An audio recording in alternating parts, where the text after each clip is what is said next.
con eso yo quiero invitarte que abra la palabra de Dios en la primera carta a los Tesalonicenses, capítulo 5, versículo del 19 al 22. Es un texto relativamente corto. Este es el penúltimo de los mensajes en esta primera carta a los Tesalonicenses. Cuando terminemos esta carta, seguiremos para la segunda carta a los Tesalonicenses, porque creo que sería apropiado hacer el puente hacia la otra carta y continuar viendo qué otras instrucciones el apóstol Pablo tuvo para esta iglesia.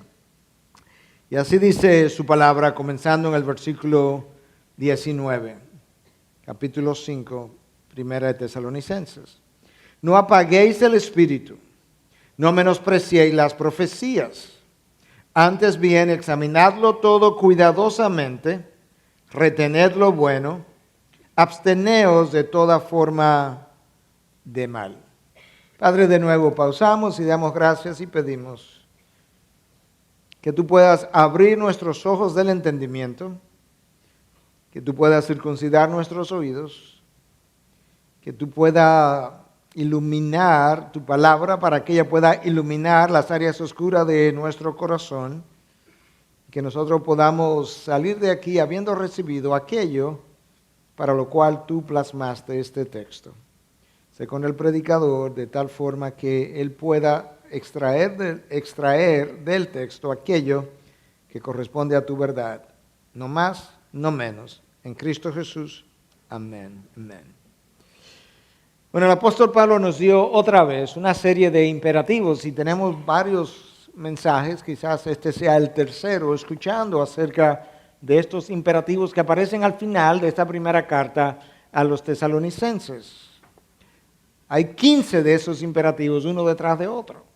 Estos son los últimos 5. Pero ya el apóstol Pablo nos había instruido en otras áreas como iglesia acerca de cómo nosotros debíamos comportarnos con el hermano y nos dio esas instrucciones en forma de mandatos. Escucha a manera de resumen lo que ya habíamos revisado en un par de mensajes anteriormente. Él nos dijo, conforme a lo que leímos en el versículo 12 de este capítulo 5, que reconozcáis a los que con diligencia trabajan entre vosotros y os dirigen en el Señor y os instruyen. Que los tengáis de muy alta estima, con amor por causa de su trabajo. Nos dijo vivir en paz los unos con los otros.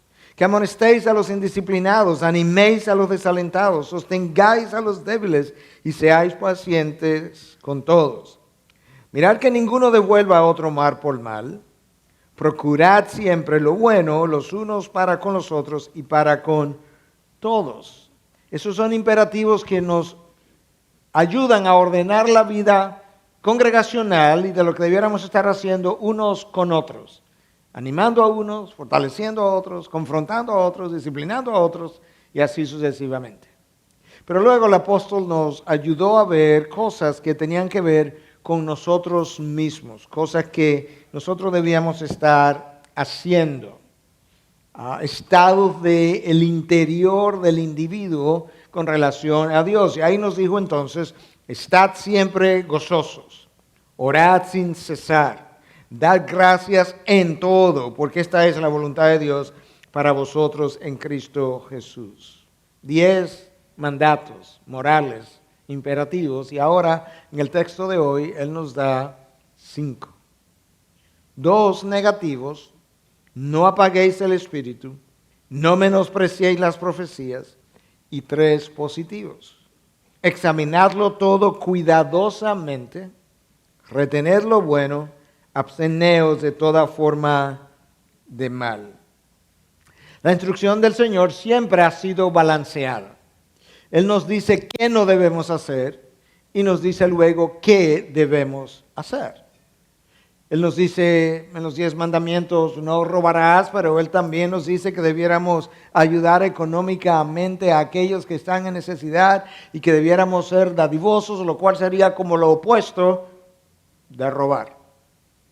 Él nos dice también, no levantarás falso testimonio o no mentirás, pero a la vez nos dice cómo nosotros debiéramos hablar la verdad, de hablarla con amor o en amor. Y el texto de hoy no es distinto, donde Dios nos dice algunas cosas en sentido negativo y luego nos dice algunas otras cosas en sentido positivo. Yo quiero comenzar justamente donde el texto de hoy inicia, versículo 19, no apaguéis el espíritu. Esa frase ha sido interpretada de dos maneras distintas.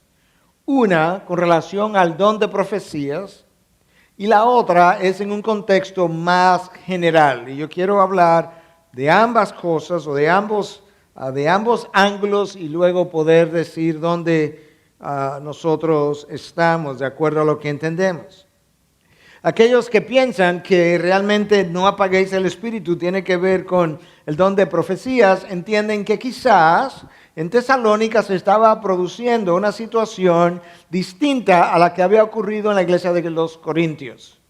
En aquella otra iglesia, el manejo de los dones se convirtió en un caos, en un desorden, hasta el punto que dada la inmadurez de la iglesia, Pablo tuvo que escribir y regular los dones para que la iglesia pudiera tener un mejor entendimiento de lo que debía hacer y de lo que no debía hacer.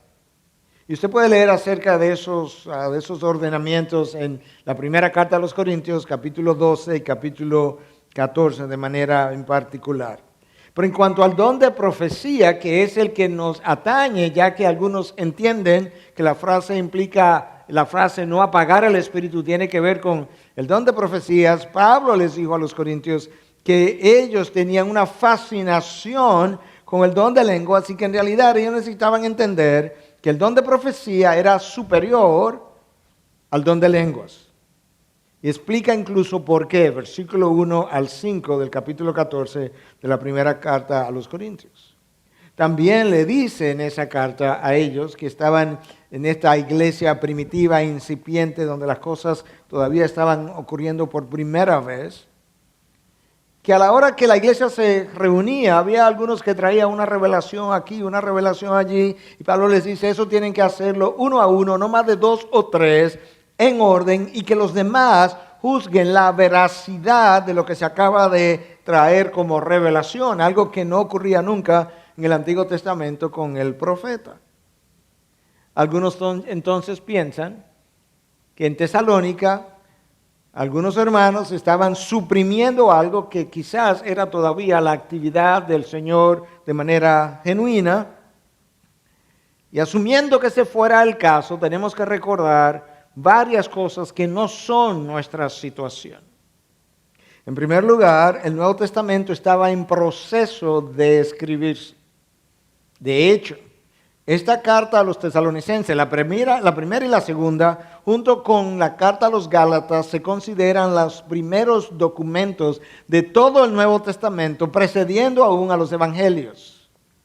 De tal forma que la mayoría de lo que nosotros hoy tenemos como documento escrito, en el momento que estas palabras se estaban escribiendo o se estaban enseñando, ni siquiera estaba escrito.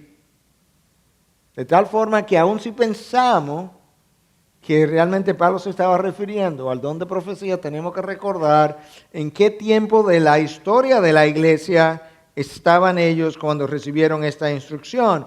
Y entonces esos que piensan de esa manera dicen, mira, el próximo versículo dice, no menospreciéis las profecías, porque ese parece ser el contexto. Lamentablemente, esa interpretación ha sido llevada a cabo hasta el día de hoy y muchos piensan que nosotros continuamos recibiendo revelaciones nuevas de parte de Dios de manera profética. Y tenemos que recordar que la situación de la iglesia, como ya dijimos, es distinta por más de una razón. No solamente que nosotros tenemos ya el canon del Nuevo Testamento completo, que en este momento ellos no tenían, pero tenemos que recordar también que nosotros no contamos con algo que ellos sí contaban, y era la presencia en vida de los apóstoles, de tal manera que cuando alguna revelación de algún tipo o de otro era traída, ellos estaban ahí todavía para hacer la corrección de la iglesia, lo cual nosotros no tenemos hoy. Nosotros no tenemos a nadie que llene los requisitos de apóstol, a pesar de la innumerable la cantidad innumerable de personas que hoy reclaman ser apóstoles. El capítulo 1 del libro de los Hechos nos da los 2 criterios para un apóstol. Número 1, que haya sido testigo ocular de la resurrección de Jesús. No tenemos eso. Y número 2, que haya sido instruido directamente por Jesús. Tampoco tenemos a tal persona. Pero en el caso de la iglesia primitiva, y en este momento sí tenían a los apóstoles, nosotros conocemos que la iglesia de los Corintios escribió a Pablo una carta que luego Pablo responde con lo que hoy nosotros conocemos como la primera carta a los Corintios, donde Pablo les dice, con relación a las cosas que me escribisteis, 3 veces. En otras palabras, esta carta es en relación a preguntas que ustedes me han hecho. Nosotros no tenemos ese privilegio.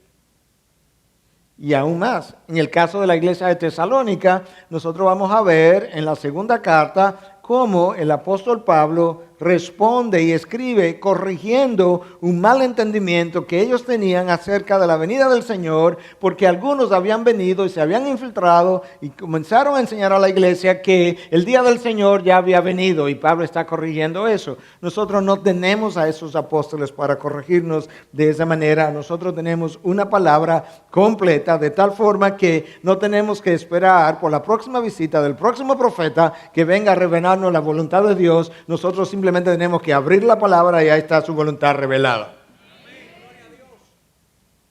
Pablo dice a los tesalonicenses de una manera muy clara, ya le había dicho a los corintios de hecho de una manera muy clara, incluso en ese contexto, cuál era la función primaria del don de profecías, que no era tanto predicción del futuro. Escucha la definición en 1 Corintios 14:3.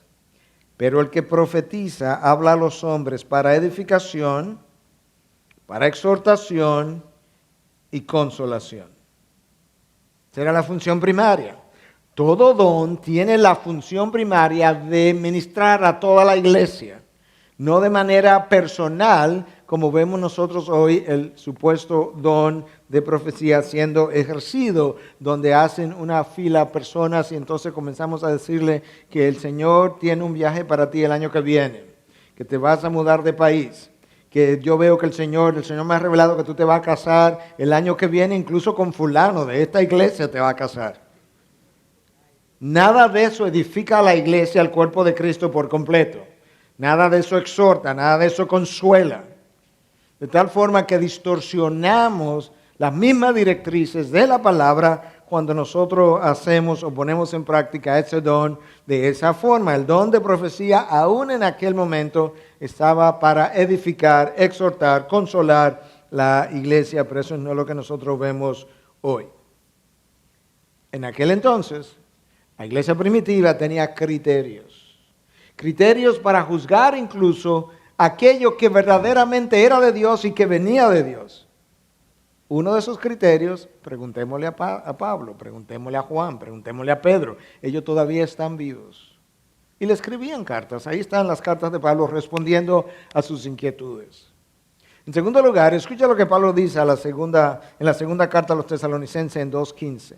Así que, hermanos, estad firmes y conservad las doctrinas que os fueron enseñadas, ya de palabra, ya por carta nuestra. ¿Qué es lo que Pablo está diciendo? Cuando escuchen cosas, una de las primeras cosas que tienen que hacer es afianzarse en las doctrinas que ya escucharon de palabras, de parte nuestra, o por carta. En otras palabras, estas cosas que nosotros tenemos como cartas hoy, en su momento constituyeron muchas veces enseñanzas orales que hoy nosotros tenemos vía cartas. Pero aún en ese momento Pablo le está diciendo, permaneced firmes, afianzados en las doctrinas que ya os fueron pasadas en palabras, enseñadas en palabras o por cartas. A nosotros nos diría permanecer en las doctrinas que ya fueron recibidas en forma escrita. Eso es como nosotros tenemos que pensar. De tal forma que tenemos ahora otro criterio de cómo juzgar estas nuevas revelaciones conforme al estándar de la palabra. Tenemos algo más.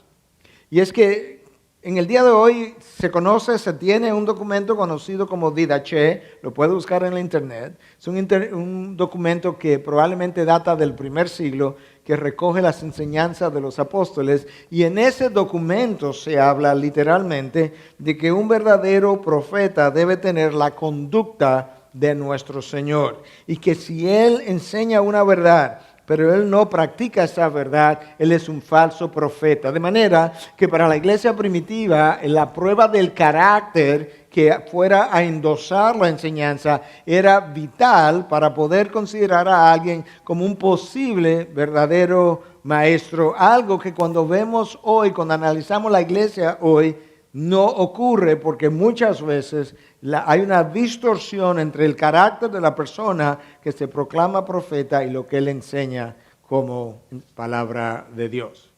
Y eso nos ayuda a nosotros entonces a entender de manera un poco más clara a qué pudiera Pablo estarse refiriendo cuando hablaba de estas cosas. Pero hoy en día nosotros no tenemos a nadie con la característica de apóstol, como ya mencionaba.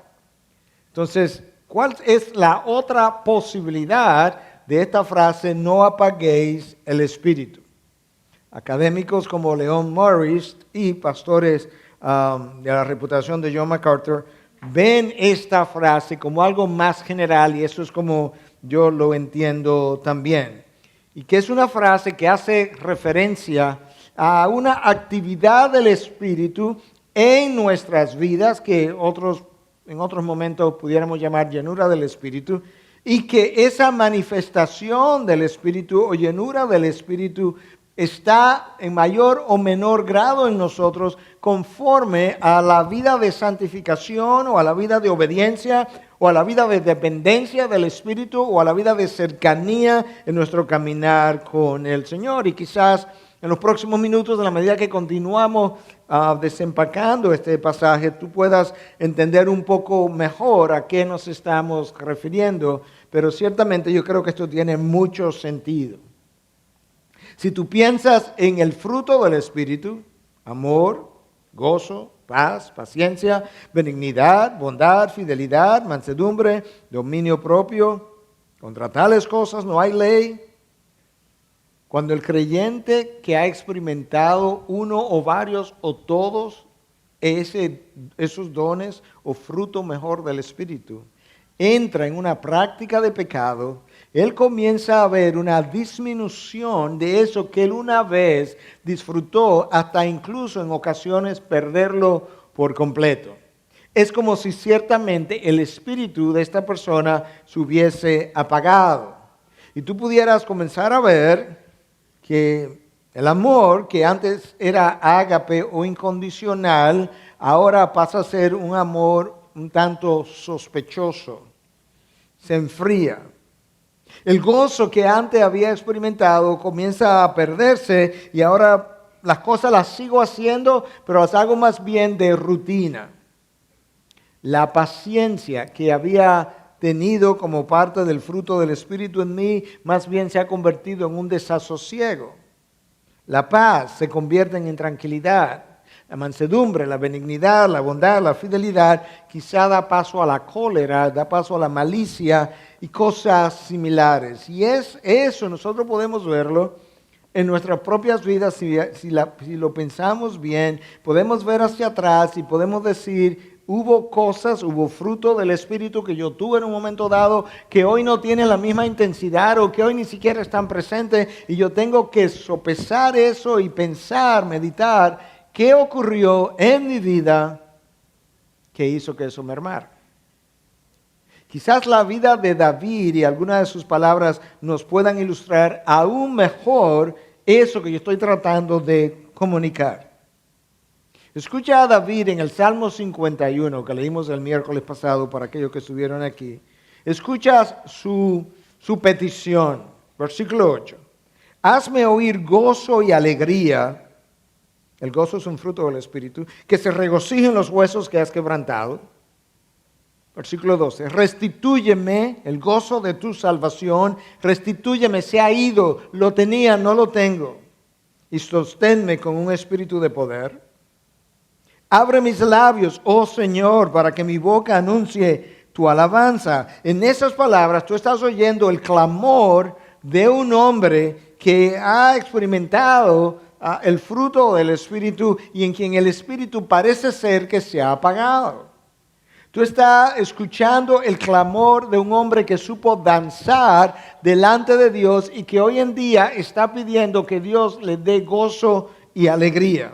Estás escuchando el clamor de un hombre que supo componer salmos de alegría, pero que en este momento él lo único que puede experimentar es tristeza.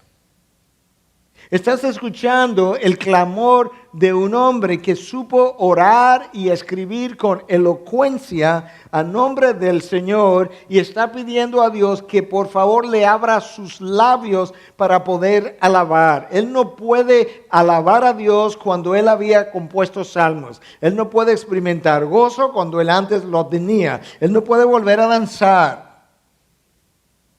El Espíritu parece haberse apagado. Leon Morris, a quien ya mencioné en su comentario, cita a un autor del siglo II de nombre Hermas. El siglo II, cuando las cosas todavía estaban frescas, que entendía que tanto el espíritu de duda como el espíritu de ira apagaban el espíritu. Eso tiene sentido si tú sigues revisando la revelación del Nuevo Testamento. Cuando tú revisas la carta a los Efesios, en esa carta hay una frase que luce o suena muy similar a esta que estamos analizando hoy de no apagar el espíritu. Porque Pablo le escribe a los Efesios y le dice que no entristezcan el espíritu.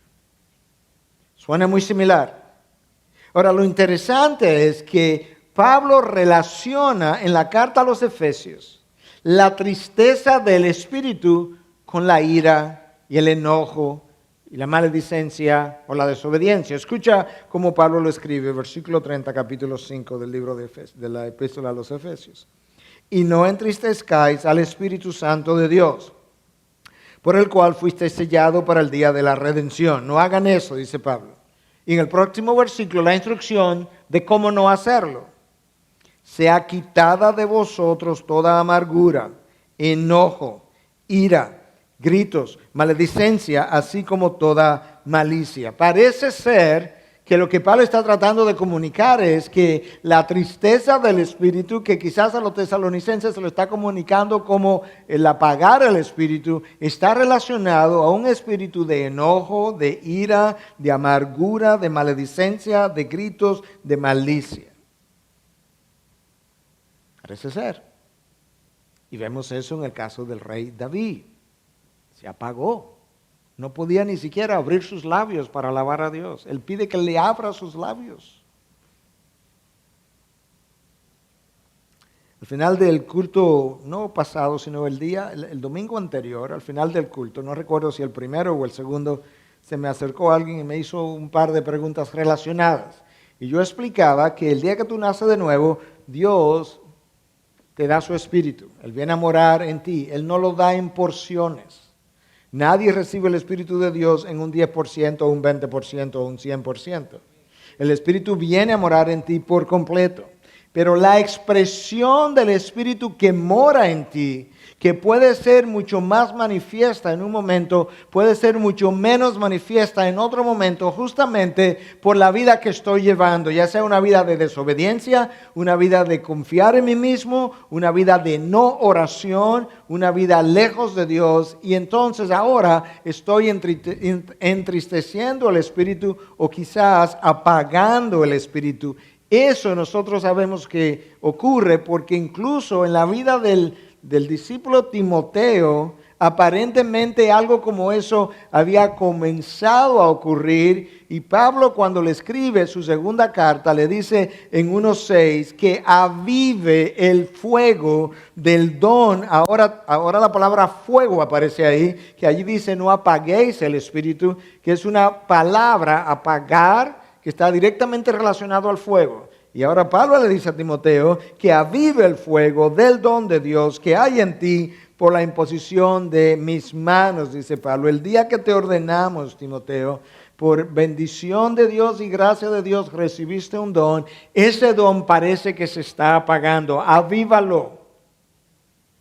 En el inglés la frase es fan into flame. Atiza el fuego de ese don.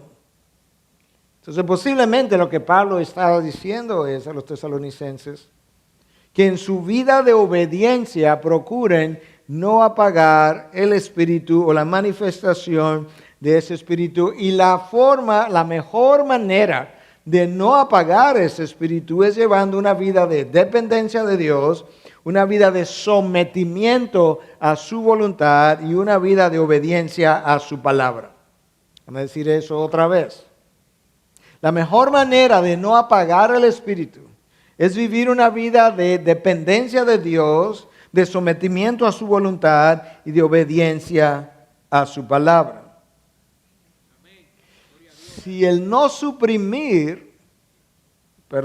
apagar el espíritu tenía que ver con no suprimir las profecías en la iglesia primitiva, eso iba a requerir de mucho discernimiento para saber qué viene de Dios y qué no viene de Dios. Hoy en día requeriría discernimiento también, pero por lo menos nosotros tenemos un canon completo que nos ayuda a filtrar las enseñanzas que ellos no tenían, y aun cuando el canon se completó, la mayoría de la gente no tenía una Biblia en sus manos. Eso ocurre después de la invención de la imprenta en la época de Martín Lutero y después de la traducción del idioma original a la lengua del pueblo. De manera que en aquel momento en que las enseñanzas estaban siendo plasmadas, se iba a requerir de mucho discernimiento para hacer esa diferenciación. Pero hoy en día nosotros requerimos también, por otras razones, mucho discernimiento, y de eso tiene que ver toda la segunda parte de este texto que leímos hoy ya. Escucha los últimos 3 mandatos de Pablo o imperativos. Examinarlo todo cuidadosamente, retener lo bueno, absteneos de toda forma del mal. Algunos piensan que todavía esto tiene que ver con profecías, y algunos piensan que cuando Pablo dice que debiera revisarlo todo con cuidado, que a lo que se está refiriendo es que a estas revelaciones proféticas la examinen con cuidado, que se queden con aquella que ellos entienden que viene de Dios y que rechacen aquella que ellos entienden que no viene del Señor. Pero en realidad esta última frase del versículo 22 yo creo que se aleja por completo de lo que pudieran ser profecías. Escucha, absteneos de toda forma de mal. Algunas traducciones dice absteneos o alejaos o evitad toda apariencia de pecado. Todo aquello que pudiera ser pecaminoso, evitar eso, alejaos de tal cosa. Yo creo que en esa dirección, o basado en esa frase, nosotros pudiéramos ver que Pablo está hablando más bien de una vida de obediencia que requiere discernimiento para diferenciar lo bueno de lo malo, y aquello que es bueno poder ser retenido, aquello que es malo poder ser eliminado. Pero ahí yo tengo un llamado claro a una examinación. A nosotros nunca se nos ha llamado a una fe ciega. A nosotros no se nos ha llamado a dejar el cerebro ahí afuera en la mesa de información y entrar descerebrados a recibir enseñanza, sino a procesar por la misma palabra de Dios aquello que se me enseña y discernir y diferenciar lo bueno de lo malo. Lo bueno a retenerlo, lo malo a dejarlo. Eso hicieron con Pablo. Los de Berea chequeaban día a día lo que Pablo enseñaba para ver si lo que él decía era o no verdad. Ahora, si ese discernimiento, o mejor dicho, si voy a tener que dividir lo bueno de lo malo y retener uno y eliminar lo otro, eso va a requerir entonces discernimiento. Y yo quiero emplear un tiempo escudriñando esa idea en la palabra de Dios. No vale la pena que nosotros lo hagamos conforme a nuestro propio entendimiento y sabiduría, sino que nosotros tenemos que ir a la misma palabra de Dios para que ella me interprete la palabra. La palabra interpreta la palabra. Ahora le vamos a preguntar a la palabra qué dice acerca del discernimiento del cual Pablo me está requiriendo que haga, si voy a dividir lo bueno de lo malo para rechazar uno y permanecer con el otro. En Primera de Reyes, comencemos ahí, 4:29. Se dice que Dios dio a Salomón gran discernimiento. De manera que el discernimiento es algo que Dios da. Esto es consistente con lo que nosotros leemos en la primera carta a los Corintios 12:10, donde está hablando de que Dios es quien da los dones y habla de que a unos Dios dio un don y a otros otro, y entonces dice que a unos dio discernimiento de espíritu. Y si vamos a hacer ese discernimiento de espíritu, yo asumo que eso se hace por medio del Espíritu Santo y es congruente con llenura del Espíritu Santo. Y cuando ese espíritu se ha ido apagando, creo que es lógico concluir que el discernimiento también comienza a mermar. Discernimiento es algo que Dios da. El salmista escribe en el Salmo 119:99 y dice: tengo más discernimiento que todos mis maestros, porque tus testimonios son mi meditación. Escucha lo que el salmista no dice primero, para luego poder entender mejor lo que él sí dice. El salmista no dice: tengo más discernimiento que todos mis maestros porque soy mucho más inteligente que ellos, o porque mi papá era sacerdote, en nuestro caso pastor. No, el salmista no dice nada de eso. El salmista dice que él tiene más discernimiento que todos sus maestros porque tus testimonios, tu palabra son mi meditación. No simplemente mi lectura, él meditaba, él rumiaba en la palabra, y al rumiar la palabra y quedarse meditando en ella, eso iba cultivando en él un discernimiento que lo llevó incluso a tener mejor entendimiento que aquellos que le habían enseñado. Lo que el salmista está haciendo es que está tomando la palabra de Dios y la está colocando por encima de toda sabiduría humana. Y al rumiarla está extrayendo de ella la sabiduría que está ahí. Y si eso es verdad, entonces quizás, y sabemos que es verdad porque es palabra de Dios, quizás eso explique por qué hay tan poco discernimiento en el pueblo de Dios. Porque en el pueblo de Dios hay poco consumo de la palabra de Dios. Hay mucha lectura, lecturas cortas, de buenos pensamientos, algunos inspirados en la palabra, pero estamos hablando de la palabra, la meditación de tu palabra. De eso hay poco. Y hay poco, todavía mucho menos, de rumiar la palabra. Después de haberla leído y tenerla en mi mente, de darle vuelta en mi mente para atrás y para adelante, aplicarla a mi vida, aplicarla a la vida general, porque ahí es que se desarrolla el discernimiento. Entonces ahora voy entendiendo que el discernimiento es algo que Dios da. Número 2, que el discernimiento es algo que tiene que ver con rumiar y meditar la palabra. En tercer lugar, escucha lo que el profeta Isaías nos dice en 5:13. Por eso va cautivo mi pueblo. Mi pueblo va cautivo a Asiria, va cautivo a Babilonia, pero hay una razón. Por eso va cautivo mi pueblo, por falta de discernimiento. El pueblo termina en el cautiverio justamente porque no supo diferenciar lo santo de lo profano, lo sagrado de lo secular.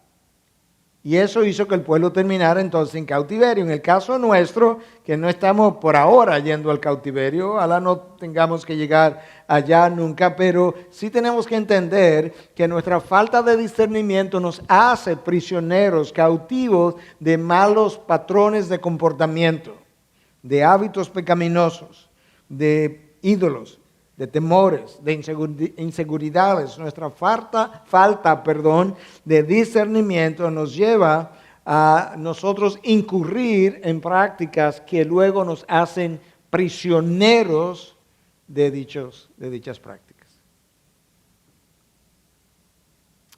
Por tanto, el discernimiento es algo que está directamente relacionado a mi relación con Dios. Todavía hay más que la palabra revela. Cuando Pablo le escribe a los filipenses, en 1:9, le dice a los filipenses que él está orando para que Dios le dé discernimiento. De tal forma que ahora el discernimiento es algo por lo cual yo puedo orar. Y de hecho esa es mi práctica y creo que probablemente los demás pastores también con diferentes palabras, pero antes de comenzar una consejería, todo el tiempo yo pido por discernimiento, porque voy a encontrarme con situaciones que yo no conozco, que yo no entiendo, que yo no he vivido, y yo voy a requerir de parte de Dios sabiduría, y como el libro de Santiago dice, que si a alguien le hace falta sabiduría, que la pida a Dios, que Él la da en abundancia. Invariablemente, antes de comenzar, yo le pido a Dios por sabiduría, porque eso es algo que yo entiendo que me hace falta, y le pido a Dios discernimiento para poder entonces ver lo que quizás yo no estoy viendo. Y Pablo me ayuda a entender que eso es algo por lo cual yo puedo orar, yo puedo pedir, y eso es algo por lo que tú debes pedir continuamente, sobre todo en nuestra generación tan compleja como voy a mencionar en un momento. Regresando a nuestro texto, entonces, si el discernimiento es algo que yo voy a requerir para diferenciar lo malo de lo bueno, retener lo bueno y rechazar lo malo, yo voy a tener que examinar todo con cuidado. Eso es lo que el texto dice, examinarlo todo cuidadosamente. No trivialmente, no a la ligera, como yo he conversado con algunos en otras ocasiones. Después de Génesis 3, nada es sencillo ni trivial. A veces, si ustedes me han oído usar esta ilustración en otras ocasiones, la gente me hace preguntas, con frecuencia la gente me hace preguntas, y con frecuencia yo tengo que decir, ¿tú quieres una respuesta antes de Génesis 3 o después de Génesis 3? Porque Génesis 3 cambió todo el panorama. Antes de Génesis 3, Adán y Eva vivían sin ropa, desnudos, y no había problema. Después de Génesis 3, hay padres que han abusado de sus hijos. Ese no es el mismo ambiente, no es el mismo panorama. Por tanto, la palabra nos llama a discernir, a ser sabios, a ser agudos. Pero hay algo más que yo quisiera traer en esta mañana, que estamos analizando y escudriñando este tema del discernimiento, en vista de que Pablo me llama a examinarlo todo, a separar lo bueno de lo malo, a retener lo bueno y a eliminar lo malo. En vista de eso, yo quiero revisar algo más que el autor de Hebreos nos dice con relación a cómo se desarrolla el discernimiento, y que puede explicar por qué muchos quizás no tienen. Escucha lo que el autor de Hebreos dice en el capítulo 5 a partir del versículo 12. Pues aunque ya deberíais ser maestros, otra vez tenéis necesidad de que alguien os enseñe los principios elementales de los oráculos de Dios. Y habéis llegado a tener necesidad de leche y no de alimento sólido. Porque todo el que toma leche no está acostumbrado a la palabra de justicia, porque es niño. Escucha ahora, este es el verso. Lo otro era contexto. Pero el alimento sólido es para los adultos, los cuales por la práctica tienen los sentidos ejercitados para discernir el bien y el mal. Ok, esta es la enseñanza. El autor de Hebreos dice, estoy escribiendo a un grupo de personas que para ahora debían ser maestros de la palabra, pero han retrocedido. Y ahora tiene necesidad de leche. Él usa dos figuras comparativas del habla. Una es leche y otra es alimento sólido. Ambas se refieren a la palabra de Dios. La leche es palabra de Dios, el alimento sólido es palabra de Dios. Pero la leche, él le llama los oráculos elementales de la palabra de Dios. El ABC. Él dice, ustedes han regresado y ahora tienen necesidad de ABC otra vez. Pero otros han progresado. Y a eso se llama adultos. Y entonces esos adultos consumen algo de la palabra que ya no se llama leche, sino alimento sólido. Todo eso es para entender cuál es la importancia del alimento sólido a la luz de nuestro tema hoy. El alimento sólido es para los adultos, los cuales, por la práctica, tienen los sentidos ejercitados para discernir, ahí está el discernimiento, el bien del mal. De manera que yo no puedo ganar discernimiento con los oráculos elementales de la palabra de Dios, sino que yo necesito alimento sólido. Y entonces el alimento sólido, la enseñanza sólida, yo tengo que llevarla a la palabra, porque dice que es por la práctica que tienen los sentidos ejercitados. Si no lo practico, yo no sé cómo luce el amor ágape si yo no lo he llevado a la práctica. Yo no sé cómo luce la paciencia si nunca he tenido que ser paciente con alguien. Yo no aprendo hasta que no practico. Los cuales por la práctica, de llevar a la práctica el alimento sólido, tienen ejercitado los sentidos y ahora pueden diferenciar el bien del mal. Eso es consistente con lo que el salmista dijo. El salmista dijo que él se había hecho tenía más discernimiento que sus maestros porque él meditaba, rumiaba en la palabra. Consistente con eso. El autor de Proverbios nos dice que la palabra de Dios hace sabio al sencillo. Al sencillo lo vuelve sabio como si fuera un hombre educado, sagaz, astuto, hábil en discernir la vida. De forma que el discernimiento es una característica del Hijo de Dios que es maduro. Y para llegar a ello necesito consumir palabra. Ahora, cuando aumentan las opciones y las alternativas, como han aumentado en nuestros días, aumenta la necesidad de discernimiento. Te lo voy a ilustrar de una forma sencilla y no espiritual. Suponte que vivo en un país donde no hay la abundancia de cosas que otros países de Occidente tienen y entro a un supermercado y voy al área de la nevera, ¿verdad? Del refrigerador y veo jugo marca X cosa, con calcio, sin calcio, con omega 3, sin omega 3, con vitamina C, con vitamina D, con azúcar y sin azúcar, enlatado y concentrado y completamente listo para tomar. ¿Cuál compro? No sé.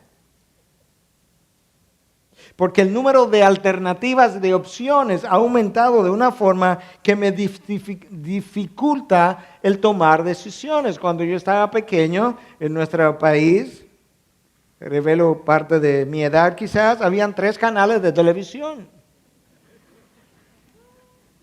Era fácil discernir qué ver.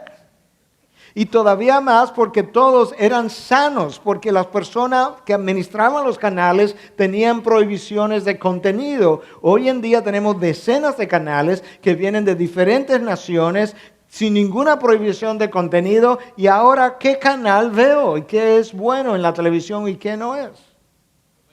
De manera que en nuestra generación nosotros tenemos todavía una mayor necesidad de aumentar nuestro discernimiento porque se han multiplicado las opciones, las sociedades mucho más complejas, las familias son mucho más disfuncionales, los colegios tienen mucho más ofertas, si es homeschooling, si hago el colegio en la casa o si lo hago en privado, si lo hago en una escuela pública, si lo pongo en un colegio cristiano o lo pongo en un colegio no cristiano, etcétera, etcétera, etcétera. El discernimiento es una cualidad que el Espíritu cultiva en nosotros. y que es vital, porque si piensas en un niño gateando, él puede llegar a donde está su botella de leche, su biberón y beberse la leche, pero él pudiera también alcanzar un pesticida e ingerirlo, como ha ocurrido en múltiples ocasiones, porque él no sabe discernir lo que es nutritivo de lo que es nocivo, venenoso. Gracias. De esa misma manera, mucha gente ha sido engañada porque al oír la enseñanza de la palabra no sabe discernir lo que es nutritivo de lo que es un puro veneno con olor a azufre. Y eso es donde estamos hoy. Nosotros necesitamos ser un cristiano maduro que sabe discernir. En los últimos 40 o 50 años nosotros hemos experimentado cambios sin precedentes. En los últimos 10 años hemos experimentado cambios sin precedentes. En el área de la moral, los cambios son astronómicos en 10 años. Imagínate en 40. En el área de la tecnología, en el área de la medicina, en el área de la comunicación, en el área de los patrones de migración, en el cristianismo mismo. En el área de la fecundación, de la fertilización. Tenemos múltiples opciones y cada vez se hace más difícil poder discernir. Nosotros estamos frente a una batalla, pero al final es una lucha por la verdad. Ahora yo quiero ilustrarte con qué facilidad nosotros podemos ser engañados. Yo creo que esta ilustración de la Biblia debe convencernos de una vez y para siempre que si Satanás nos cae atrás, él tiene una facilidad extrema para engañarnos, que no le cuesta mucho trabajo. Él fue y tuvo una conversación con una pareja en un jardín. Su nombre ustedes lo conocen, Adán y Eva. Y Adán y Eva estaban en un jardín virgen, sin pecado alrededor. Adán y Eva tenían, humanamente hablando, una mente perfecta. No en términos divinos, pero tenía todo el entendimiento posible que Dios podía dar a un ser humano.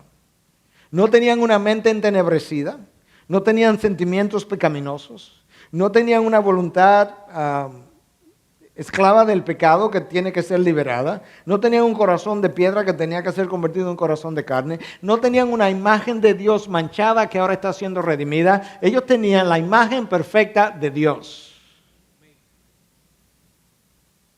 Y Satanás, en una sola conversación, con una sola pregunta, los engañó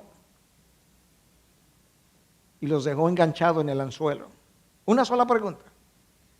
¿Con que Dios ha dicho que no puedes comer de ninguno de los árboles del campo, del jardín? No. Lo que Dios dijo, y minutos después estaban esclavos del pecado. Imagínate lo que Él puede hacer con nosotros. En un mundo con tantas alternativas, tantas opciones, tan complejo, y nosotros con una mente que no es la de Adán, con una naturaleza que no es la de Adán, con una voluntad que no es la de Adán, y con miríadas de problemas a nuestro alrededor y corrientes filosóficas viniendo en todas direcciones de diferentes naciones y culturas. A una velocidad impresionante, nunca vista antes. No es de extrañarse entonces que los hijos de Dios caen tan fácilmente presa del enemigo. Y por eso nosotros necesitamos ser sumamente astutos y tener discernimiento espiritual. Y en la medida en que yo traigo entonces este mensaje a una conclusión, y te voy a dar varias cosas que te van a ayudar en cuanto al discernimiento se refiere, pero lo primero que tengo que hacer es recordar cosas que ya dijimos. La mejor forma de yo tener un discernimiento espiritual adecuado es no apagando el espíritu. Y la mejor manera de yo no apagar el espíritu es viviendo en dependencia de Dios, sometiéndome a la voluntad de Dios y en obediencia a su palabra por medio del mismo espíritu que vive en mí, que me fue dado justamente para que yo pueda obedecer su palabra. Dios no solamente nos da lo que tenemos que obedecer, Él nos da el poder para obedecer, que es su espíritu. Pero a la hora de discernir, yo quiero decirte o decirles, amados hermanos, la pregunta ¿qué tiene de malo? No me va a ayudar. No nos va a llevar al discernimiento apropiado. Déjame darte algunos principios. Son principios simplemente. En primer lugar, nunca llegues a una conclusión basado en un solo versículo de la palabra. Tú tienes que recordar que esto es toda una historia, es una historia de redención. Lo que se escribió en el Antiguo Testamento tiene implicaciones en el Nuevo y viceversa. Yo tengo que conocer lo que llamamos la teología bíblica. Yo tengo que conocer el plan de redención y su desarrollo. Antes de concluir, asegúrate de que conoce todo lo que la Biblia dice acerca de ese tema que tú estás escudriñando. Yo estoy escudriñando discernimiento, yo hice mi tarea, yo busqué en una concordancia discernimiento, déjame buscar pasaje por pasaje, cuánto pasaje hay acerca del discernimiento que dice la palabra aquí, allí, allá, antes de llegar a una conclusión. Habían 11 pasajes. Si yo puedo hacer eso, tú puedes hacer eso. Antes de concluir, pregúntate, ¿cómo ha manejado la iglesia este tema en los últimos 20 siglos? Porque Salomón nos dijo que no hay nada nuevo debajo del sol. Y si yo pienso que la iglesia en 20 siglos no supo manejar este asunto, y yo soy el único que está teniendo esta idea brillante de cómo hacer eso por primera vez, yo tengo que preguntarme si yo no he perdido la cabeza o la estoy en proceso de perderla. Hoy se nos dice que la iglesia está como está porque la iglesia nunca supo en 20 siglos cómo librar la guerra espiritual. Tú me estás relajando.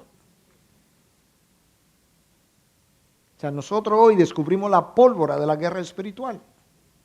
20 siglos después. Por 20 siglos Dios dejó que su iglesia se perdiera. No. 1000 veces no. Tengo que preguntarme cómo la iglesia ha manejado este tema en los últimos 20 siglos. Preguntémonos de qué manera yo estoy examinando algo. Esto que yo estoy examinando, si representa una influencia de la generación de hoy en día o una influencia del pueblo de Dios. ¿Es esto que estoy examinando algo que representa una influencia de la generación de nuestros días o esto es más bien una influencia de la historia del pueblo de Dios? No llegue a la conclusión sin conocer la historia del pueblo de Dios. Y aún todavía de manera más práctica. No llega a una conclusión nunca sin conocer toda la historia. Eso es vital en consejería. O en una resolución de conflicto. Esta persona viene y te cuenta una historia.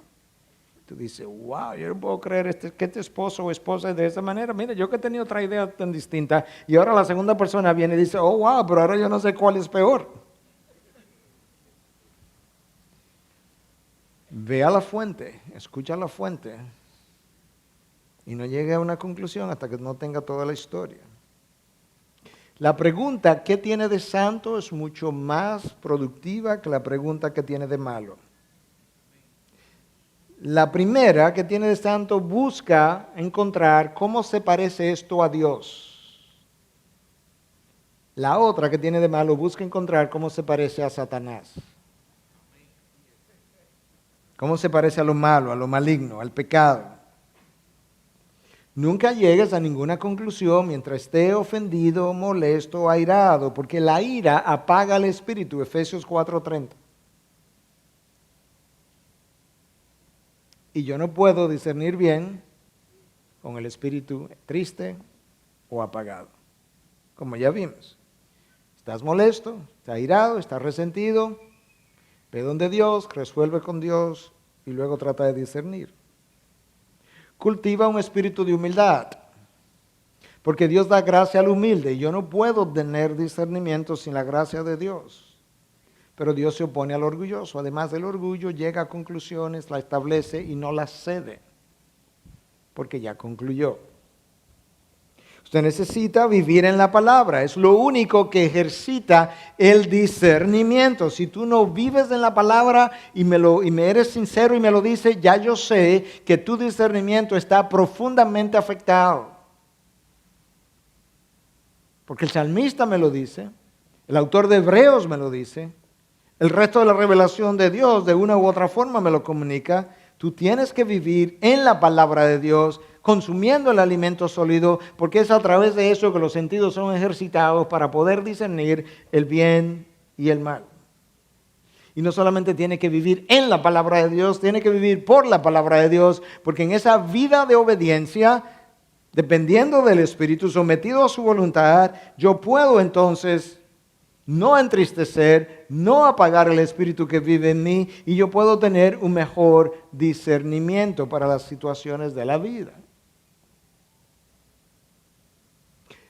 ¿Ves cómo Dios nos equipa? ¿Puedes ver ahora cómo Dios nos manda a examinarlo todo? Cuidadosamente, ahí esta palabra, ahí cuidadosamente, no está por accidente. Examina Eva, examina Adán, la conversación de Satanás con cuidado. Tú escuchaste lo que te preguntaron, con que Dios ha dicho, ya no sigas Satanás. Has comenzado a cuestionar al Dios fuente de verdad. No continúe, la pregunta no tiene ni siquiera que terminar para yo saber que has comenzado por mal camino. Regresa.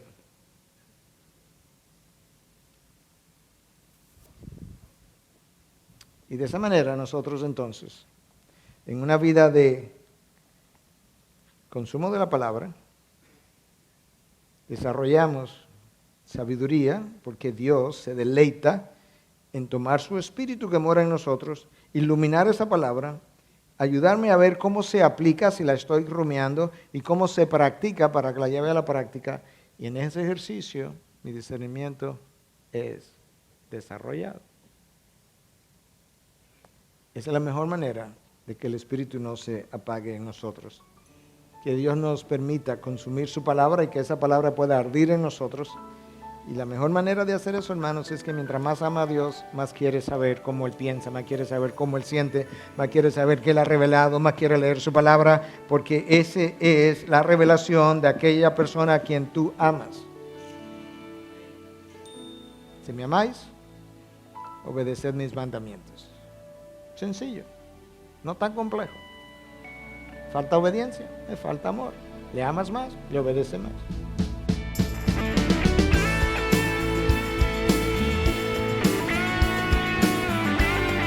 Esta es una producción que llega hasta ustedes gracias a los aportes de individuos y empresas comprometidos con la defensa de la fe. Para más información, preguntas y comentarios, visite nuestra página de internet www.integridadisabiduría.org. En esta página encontrará información sobre la producción de este y otros recursos que ponemos a su disposición, como también las formas en las que usted puede contribuir con la producción de programas como estos.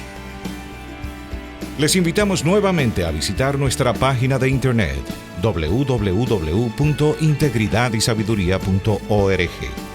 Será hasta la próxima, cuando nos reencontremos en su palabra.